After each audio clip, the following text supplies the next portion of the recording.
శబరిమలపై ఉన్న అయ్యప్పని దర్శించడానికి భక్తులందరూ ఎరుమేలి అనే చోట ఒకటిగా చేరతారు. ఎరుమేలిని శబరిమలకు ప్రవేశ ద్వారం అని కూడా చెప్పవచ్చు. ఇక్కడ రాజశేఖర మహారాజు నిర్మించిన ధర్మశాస్త్ర ఆలయం ఉంది. ఈ ఆలయానికి ఎదురుగా అయ్యప్పకు మిత్రుడైన వావర్స్వామి మసీదు ఉంది. అయ్యప్ప భక్తులు వావర్స్వామికి నమస్కరించి అక్కడ ఇచ్చే విభూతి ప్రసాదాన్ని తీసుకుంటారు.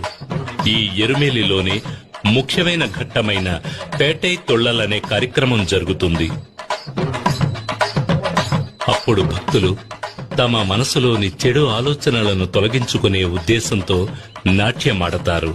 పేటై తొళ్లలు ముగిసిన తర్వాత అక్కడికి వచ్చే కన్యస్వాములకు ఒక కర్ర ముక్క, ఒక నల్లని నాడా ఇవ్వబడతాయి. ఎరుమేలిలో పేటై తొళ్లలు ముగించుకుని ప్రయాణాన్ని కొనసాగించే భక్తులు పెరుత్తోడు, కోటైపాడి అనే ప్రదేశాలను దాటి కాళైకట్టి అనే ప్రాంతానికి వస్తారు. ఈ కాళైకట్టి అనే ప్రాంతమే మహిషముఖి శరీరం పైన స్వామి నర్తించి తన విజయోత్సాహాన్ని చాటిన చోటు. ఆ నాట్యాన్ని చూడవచ్చిన పరమేశ్వరుడు తన నందిని అక్కడ ఒక చెట్టుకి కట్టివేయడం వల్ల ఆ ప్రాంతం కాళైకట్టి అని పేరుగాంచింది.